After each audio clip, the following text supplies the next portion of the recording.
اللہ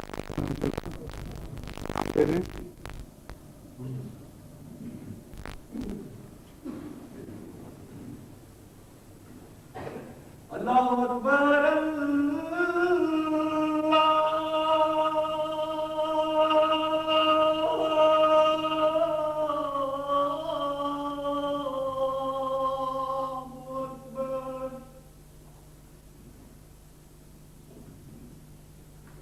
اللہ اکبر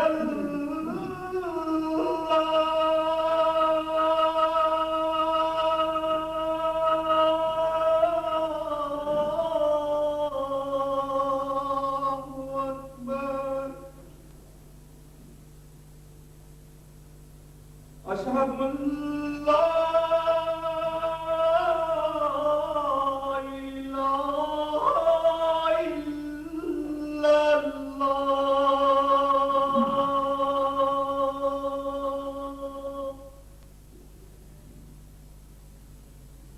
اشہد ان لا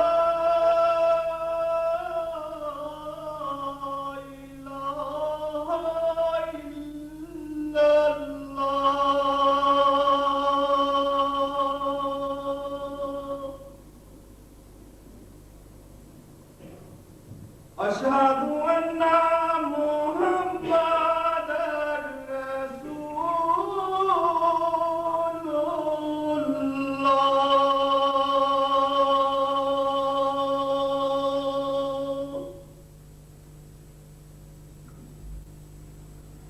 أشهد أن محمدًا رسول الله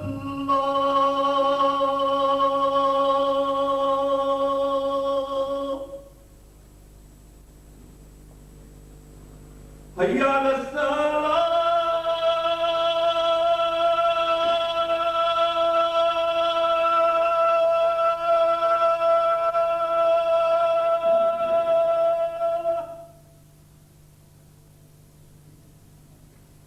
حي على الصلاة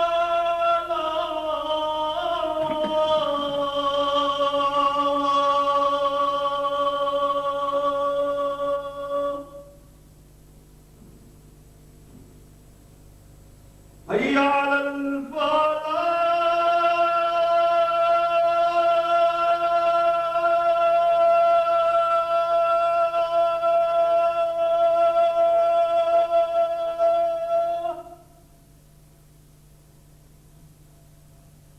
حي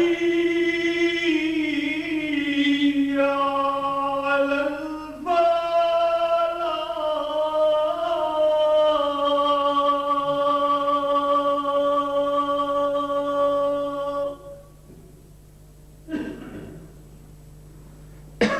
اللہ اکبر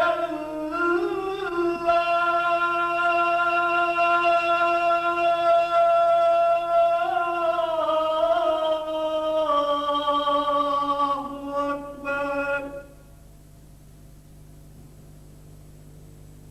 لا الہ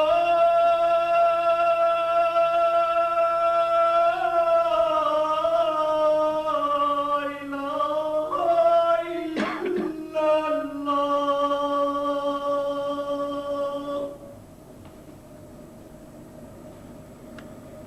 أشهد أن لا إله إلا الله وحده لا شريك له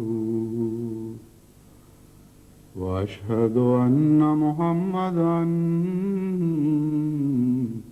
عبده ورسوله أما بعد فأعوذ بالله من الشيطان الرجيم بسم الله الرحمن الرحيم الحمد لله رب العالمين الرحمن الرحيم مالك يوم الدين إياك نعبد وإياك نستعين اهدنا الصراط المستقيم صراط الذين أنعمت عليهم غير المغضوب عليهم ولا الضالين.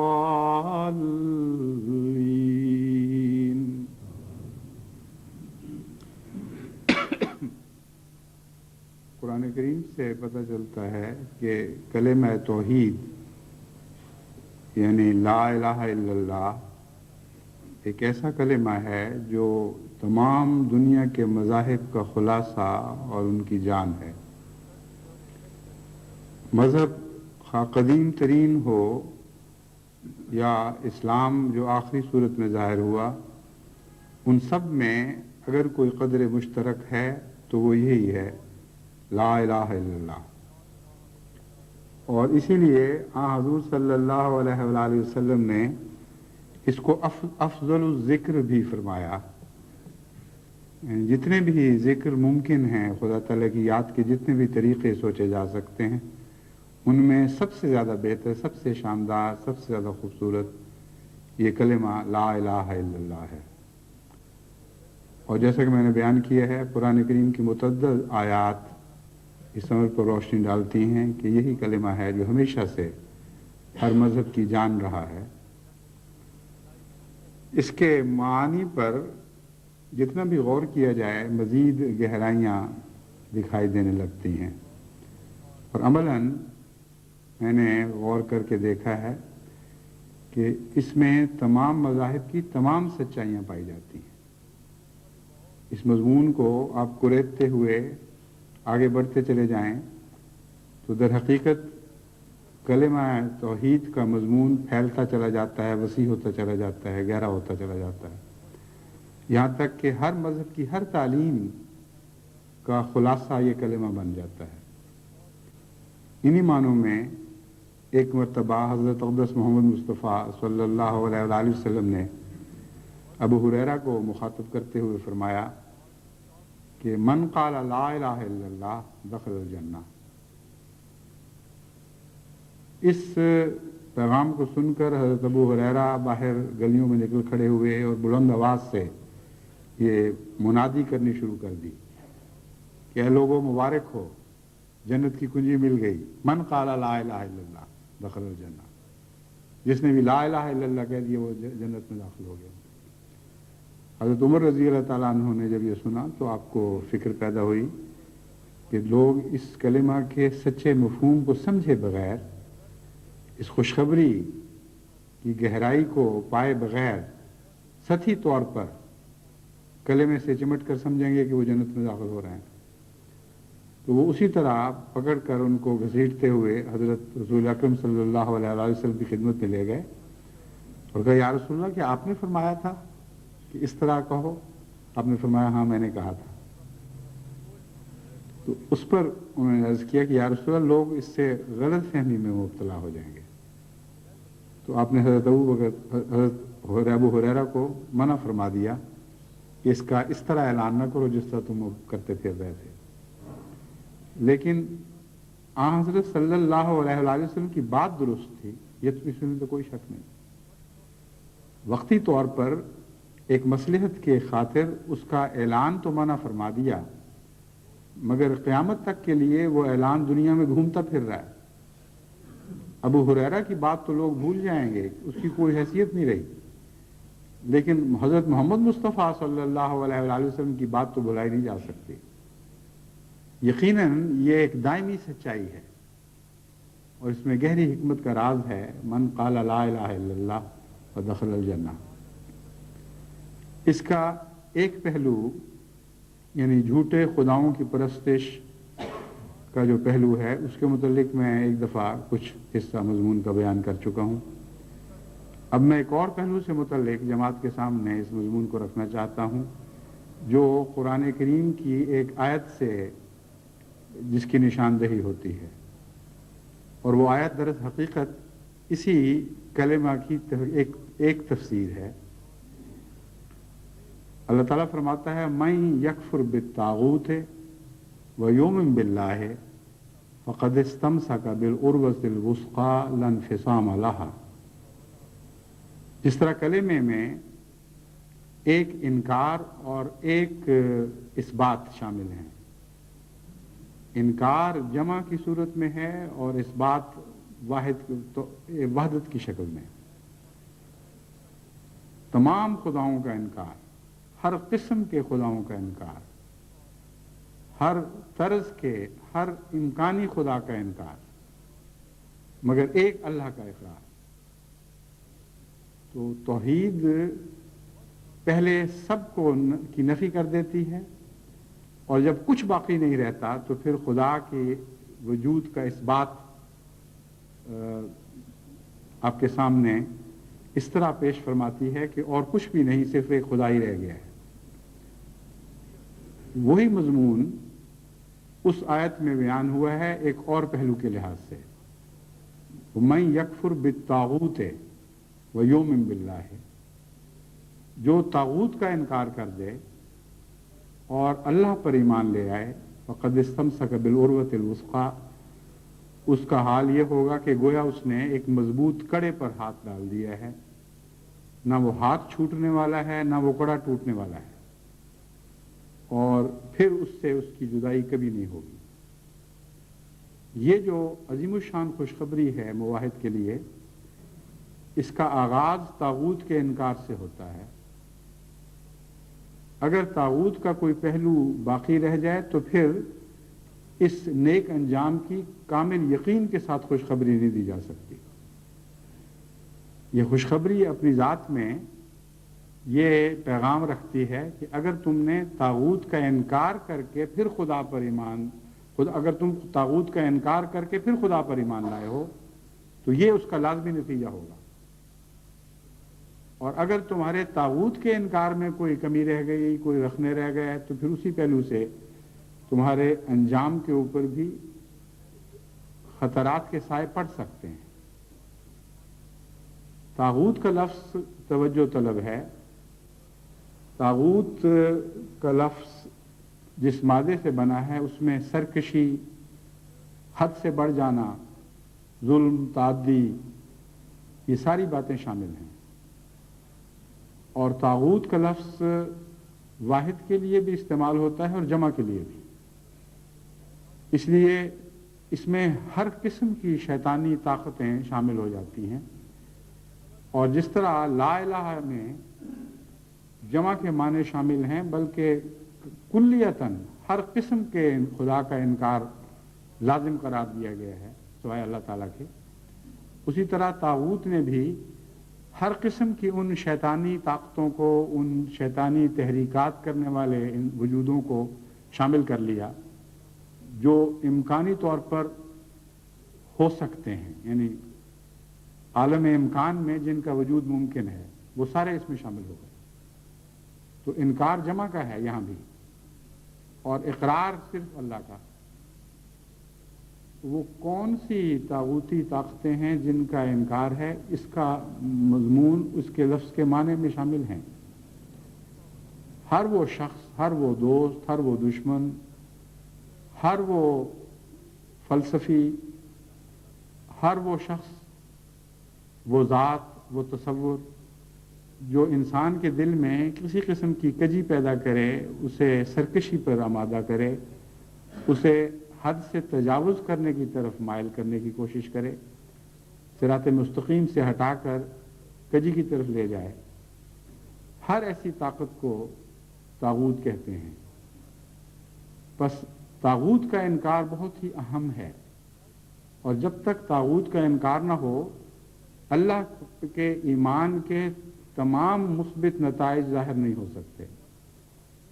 اسی حد تک وہ مثبت نتائج خام رہ جائیں گے، ان میں کوئی نہ کوئی خلا رہ جائے گا، کوئی کمی باقی رہ جائے گی، جس حد تک انسان کا تعلق کسی طاغوت سے باقی رہے گا. اس مضمون کو جماعت احمدیہ کے لیے بہت گہرائی میں سمجھنا ضروری ہے، اور ہر قسم کے طاغوتی خیالات کو دل سے مٹانا، ہر ایسے شخص سے تعلق توڑنا جو قومی وحدت کے خلاف کسی قسم کے وسوسے پیدا کرتا ہو اور جس کا آخری نتیجہ طغا بنتا ہو، طغو بنتا ہو، یعنی بغاوت کرنا، انحراف کرنا، حد سے بڑھنا۔ قرآن کریم نے اس مضمون کو ایک اور پہلو سے بھی بیان فرمایا ہے، اور وہ یہ ہے کہ طغا کرنے، جن لوگوں نے طغا کا جرم کیا، یعنی جو بغاوت میں، سرکشی میں ملوث ہوئے اور طاغوت کے تابع چلے، ان کی سزا ان کی اپنی طاغوتی حرکتوں کے نتیجے میں ان کو ملتی ہے، اور ان کی سزا کا نام بھی یہی رکھا گیا ہے۔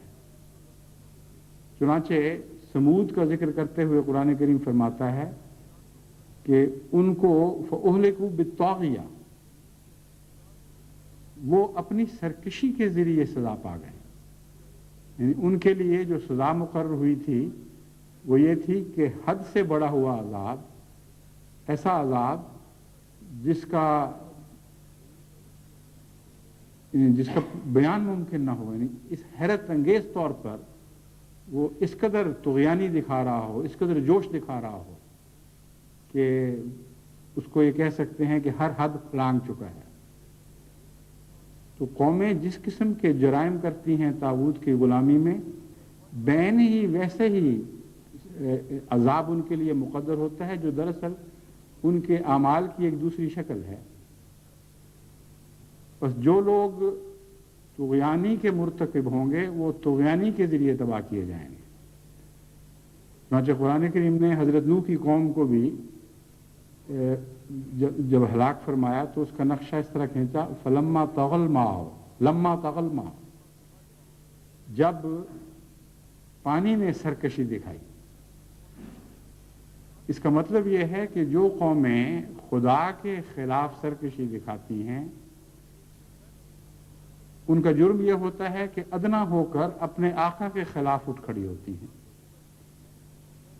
اور قرآن کریم سے پتہ چلتا ہے کہ ساری کائنات کو انسان کے غلام کے طور پر پیدا فرمایا گیا ہے، انسان کے لیے مسخر فرمایا گیا ہے۔ تو دیکھیں کیسا خوبصورت جواب ہے ان کی سزا کا، کہ پھر جو تمہارے غلام ہم نے بنائے تھے، ہم ان کو تمہاری غلامی سے آزاد کرتے ہیں، ان کو تمہارے خلاف اٹھا دیں گے، تمہارے خلاف بغاوت کرنے پر آمادہ کریں گے۔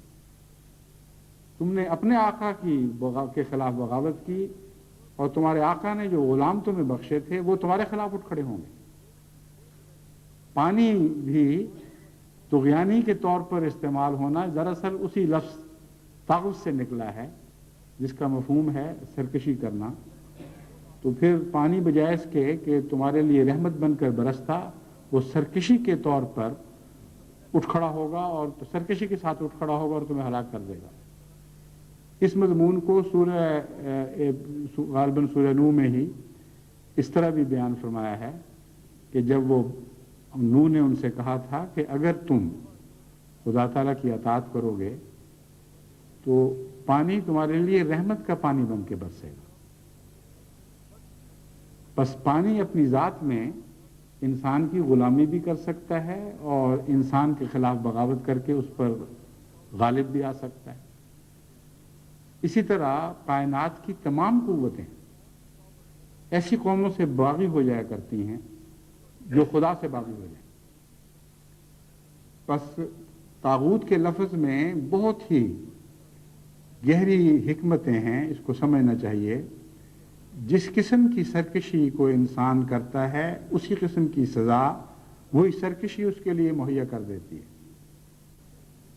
آج کی دنیا میں اس کی مثال ایڈز کی بیماری ہے۔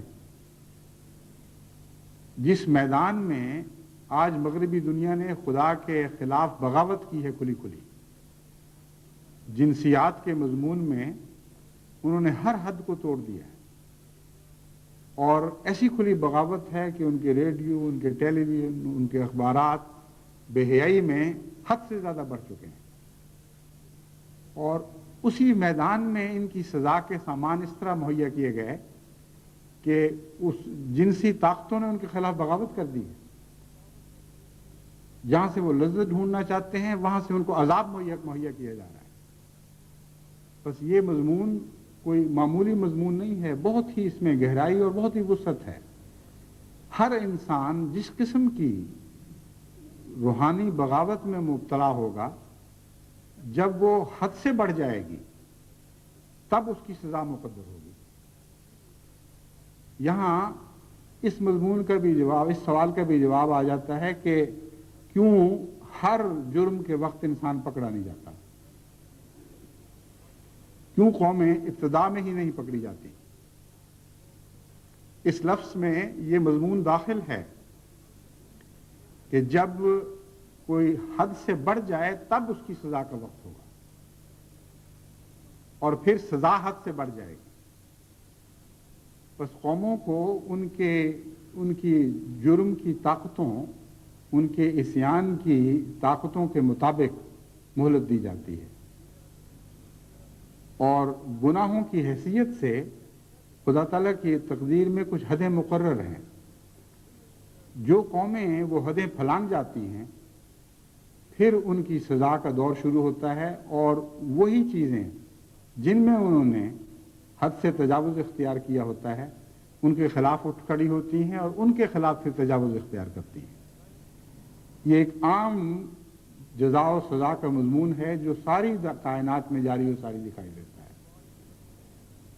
اس پہلو سے جماعت احمدیہ کے لیے اس میں بہت سے غور کرنے کے مواقع اور اس سے عبرت حاصل کرنے کے مواقع ہیں. ہم نے بہت لمبے عرصے تک بنی نوع انسان کی خدمت کرنی ہے. ہمارا کام یہ نہیں کہ ایک ہی نسل میں اپنے مقصد کو حاصل کر جائیں، بلکہ ہمارے مقصد کا حصول نسل بعد نسل، جس طرح جھنڈے منتقل کیے جاتے ہیں اس طرح اگلی نسلوں میں منتقل ہوتا چلا جائے گا. اور ہماری کوشش یہ ہونی چاہیے کہ ہر نسل اپنے مطلوب کے قریب تر ہوتی چلی جائے، دور نہ ہٹنے لگے. اس اعلیٰ اور عظیم الشان مقصد کے حصول کے لیے جس کا دائرہ ایک نسل پر نہیں پھیلا ہوا بلکہ مسلسل 20 نسلوں تک پھیلا ہوا ہے، اتنی ہی زیادہ محنت، اتنی ہی زیادہ توجہ، اتنی ہی زیادہ حکمت اور منصوبے کے ساتھ کام کرنے کی ضرورت ہے. بس ہمیں موجودہ نسلوں کو ہر قسم کی طغیانی سے پاک کرنا چاہیے. خدا تعالیٰ کی رضا کے سامنے سر جھکانے پر آمادہ کرنا چاہیے. اس مضمون کو بچوں کو، بڑوں کو سمجھانا چاہیے، ان کو بتانا چاہیے کہ قومیں ہمیشہ اس طرح ہلاک ہوا کرتی ہیں، اور تمہارے سامنے ایک ہلاک ہونے والی بعض قوموں کی تقدیریں بن رہی ہیں، ان کے نقوش ابھرتے چلے جا رہے ہیں. تم کیوں ان سے نصیحت نہیں پکڑتے؟ جہاں تک پاکستان کے حالات کا تعلق ہے، اس آیت پر غور کرتے ہوئے اس بدنصیب ملک کا خیال آنا ایک طبیعی امر بن چکا ہے، کیونکہ ہر پاکستان جا کر وہاں سے آنے والا یہ انتہائی دکھ بھری اور تکلیف دہ کہانی سناتا ہے کہ ہر دفعہ جانے پر ہمیں وہاں طغیانی بڑی ہوئی دکھائی دی ہے. ہر شعبہ زندگی سے امن کلیتاً اٹھ چکا ہے.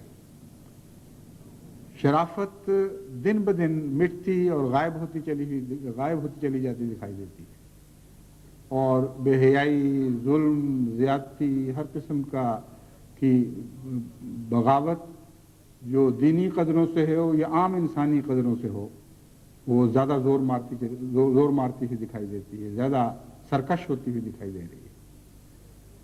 اس کی تفصیل بڑی دردناک ہے اور بڑی بھیانک ہے. رحم مٹتا چلا جا رہا ہے قوم سے، اور ظلم بڑھتا چلا جا رہا ہے. کراچی میں جو پیچھے واقعات ہوئے ان میں 5 نوجوانوں کو پہلے بہت ہی خوفناک اذیتیں دی گئیں ان کو باندھ کر. اس کے بعد ان کو ایک کار میں جو غالباً انہی کی تھی اس میں بندھا ہوا بٹھا کر کار کو آگ لگا دی گئی، اور ڈاکٹروں کی رپورٹ یہ ہے کہ وہ زندہ تھے اس حالت میں اور اس آگ سے جل کر مرے ہیں.